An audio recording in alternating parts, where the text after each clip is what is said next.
So if you didn't know, today marks the beginning of NBA Rivals Week, or what I like to call two random teams playing each other every night week, or even better yet, just a normal NBA week. About a week ago, the NBA put out their matchups for NBA Rivals Week, and I think every single fan had the same reaction when they saw this graphic. They all were like, what? At this point, it's so obvious that the NBA is trying to convince us that rivalries still exist while also ignoring some of the few actual good rivalries that we still have in the league today. These matchups are not rivalries. These are two random teams playing each other on a Tuesday night. And so in this video, I just kind of want to go through these matchups and just laugh at them a little bit because they are jokes. And then also just give my thoughts on how to improve this and show that a random dude who watches the NBA every night can put out a better product than dudes in suits that are getting paid hundreds of thousands of dollars to do this every day. But very quickly before we get into this video, if you guys enjoy all things NBA, please make sure to smash that like button on this video. And also, if you guys want to stick around, make sure to hit that subscribe button. I am on the road to 1,000 subscribers to try and get monetized and make this YouTube thing a real thing. And so I would really appreciate it if you guys would be along for the journey and helping me get there. Lastly, make sure to drop in the comments down below your thoughts on NBA Rivals Week and the rivalries that the NBA has graciously gifted us. But with that being said, let's talk hoops. All right, so starting off on Tuesday night, the main matchups we have are the San Antonio Spurs against the Houston Rockets and the Los Angeles Lakers against the Denver Nuggets. Now, okay, this one in my eyes is not that bad. Both of these matchups are kind of Western Conference rivals who have met each other in the playoffs or have just played big games against each other. The Rockets are a good team. The Spurs are a good team. The Lakers have a little bit of history in the last couple years against the Nuggets in the playoffs, so okay.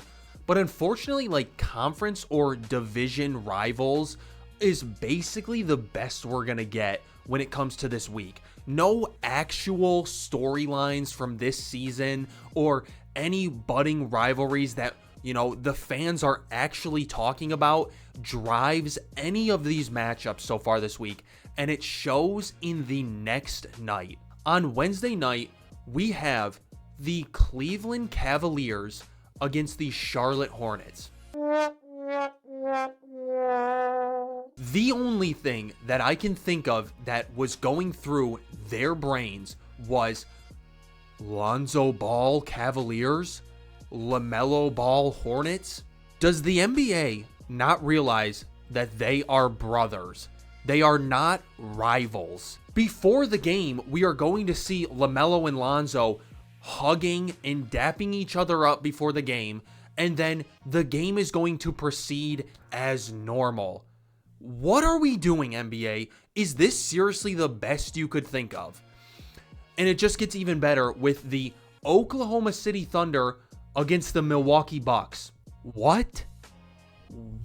When have they shared any sort of rivalry or any history between these two teams at all? Like, seriously, you could not put together two more random teams than the Oklahoma City Thunder and the Milwaukee Bucks. What? This was the moment that I knew that, you know, a couple games the NBA maybe tried their best to find rivalries, but then for a majority of the rest of them, they just said, hey, ChatGPT, pick two random teams to play against each other, we'll throw them out. Thursday night, more of the same on Tuesday. We have the Warriors against the Mavericks. Another Western Conference rivalry, I guess, maybe. It would make more sense to me to have the Mavericks play the Lakers because the Mavericks are Luka's old team. But again, you know, just something that it took me 3 seconds to think of. We'll just gloss right over that. And then we have the Lakers against the Clippers. A historic rivalry that nobody really cares about because the Lakers have always been looked at as big brother in this relationship. And it doesn't matter how good the Clippers will ever be. the Lakers will always be looked at as the better team and the more popular team. It's just that both teams are located in Los Angeles. And then we get more of the same. Friday night, the Houston Rockets play the Detroit Pistons. I'll give you 5 seconds to try and figure out where the rivalry stems from. Okay, I'm not giving you that long. That was a trick question. There is no rivalry between these two teams. The only reason why these two teams had a potential rivalry between the two was Cade Cunningham was the first overall pick and Jalen Green was the second overall pick. And yes, Jalen Green has said bad things about Detroit and seems very jealous of Cade Cunningham. And so for a while there, Cade Cunningham and Jalen Green were looked at as rivals, and they seemed to, play into that when they would play against each other. They would both play with extra chips on their shoulder. But first of all, Cade Cunningham ended the Jalen Green rivalry last season by proving Cade Cunningham is head and shoulders better than Jalen Green will ever be. And second of all, does the NBA realize Jalen Green is not on the Rockets anymore? He is now a Phoenix Sun. So there is quite literally no rivalry, no history, nothing that is tying these two teams together anymore. And then we have more of the same in the second game. Nuggets against the Milwaukee Bucks. I guess maybe the thought was Giannis, potential MVP candidate, Jokic, potential MVP candidate. Well, guess what? Jokic isn't playing. The Bucks are terrible. This game nobody cares about. And then on the final night, we just have kind of more of the same. Lakers against the Mavericks. Like I said, that was a great idea. Luka used to be on the Mavericks. He was traded to the Lakers. That's a good one. But then Knicks and 76ers, again, just another generic Eastern Conference historic rivalry. And the Warriors against the Timberwolves, again, just a more current Western Conference rivalry. It's like, these rivalries are bad when most of them that they've put out, you can basically interchange them with like a handful of teams and they still basically make the same sense. Like if you were to take the Knicks and the 76ers and you were to replace the 76ers with the Celtics, the Bulls, the Pistons, literally any of those teams, it would be the exact same feeling from NBA fans. And so it's just obvious that the NBA did not try at all with these rivalries. And it's super disappointing because this is a great idea that has some of the most poor execution I've ever seen. So what could be some things that I would do to make Rivals Week better? Well, first of all, if I'm going to make the NBA decide the matchups, I would use more recent beef to formulate these matchups. So many of the rivalries in the NBA today are historic rivalries. And, while yes, history plays a part in rivalries, it's bro, as a Pistons fan, I don't give a shit about the teams that they were rivals with back in the 1990s. I wasn't even born yet. I care about rivalries that they have nowadays. Like I said, against the Knicks, or like I said, against the Pacers, a team that literally every single game the Pistons play against them, it results in some sort of fight and some sort of argument.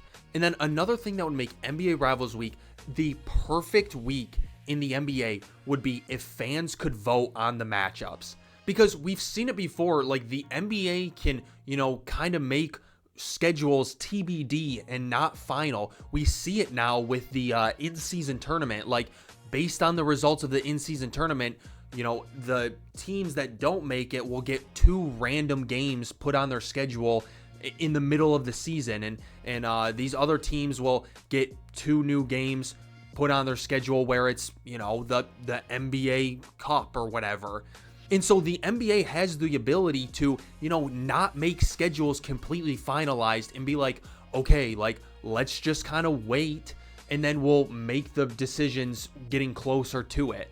And that's one thing that I think they should implement more, especially with NBA Christmas Day, because for me, the Pistons got completely snubbed on Christmas Day, even though they were the best team in the East. They didn't get a spot on NBA Christmas Day, and that's because the NBA makes the schedule at the beginning of the season before they even know what teams are going to be good and what teams are going to be bad. And so the Pistons, who the NBA didn't expect to be that good, get snubbed, and instead the Cavaliers, who were good last year but have struggled in the Eastern Conference this year, get the spot against the Knicks on Christmas Day. So instead, for like Christmas Day and also Rivals Week, make the schedules not fully official until you get closer, and then you can be like, okay, who's really good this season, or what rivalries are really good storylines this season. Okay, boom, now we're gonna finalize the schedule to get the most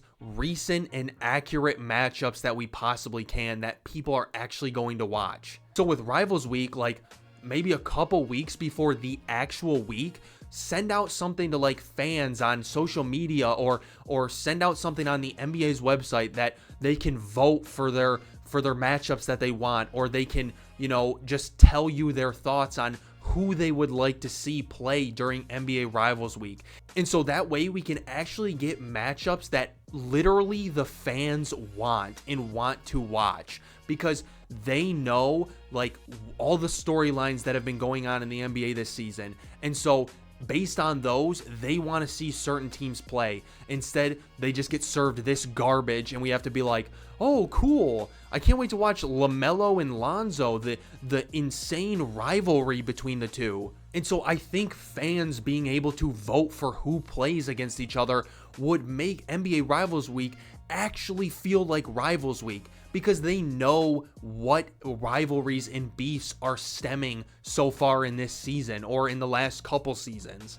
And the last thing to do is schedule teams with player rivalries. It's no secret that team rivalries are kind of dead in the NBA. Most team rivalries stem from player rivalries, like San Antonio against OKC. It's mostly a Wemby against SGA or a Wemby against Chet rivalry that is fueling the team rivalry. Or another case is Cade Cunningham against Jalen Brunson, a point guard rivalry in the Eastern Conference that is, you know, fueling the Pistons against the Knicks rivalry. NBA fans are a lot less fans of whole teams and more fans of individual players. And so they care a lot more about individual player beef than like historical team beef. And so you need to use that instead to drive the matchups. But at this point, maybe I'm just yelling into the void, and I just need to accept that NBA rivalries are not really a thing anymore. They're dead. But even if that's the case, it's still so disappointing to see the NBA not even trying to fuel the very few rivalries that we still actually have in the NBA. As a fan, at least, it's very disappointing.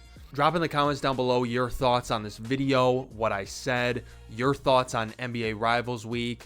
Is it not that deep, or am I on the right track? I want to hear what a lot of other NBA fans think, because, you know, maybe I'm off base with this one, but maybe a lot of people are feeling the same exact way. Also, if you guys enjoyed this video, please make sure to hit that like button. And like I said before, make sure to subscribe. I'm trying to get monetized, and every single subscription helps a great deal on that journey. Lastly, if you guys want to see more content from me, YouTube actually thinks you'll really like this video right here. So once this video is done, make sure to click on that, and you will see more great NBA content from me on this channel. But yeah, with that being said, as always, guys, peace and love.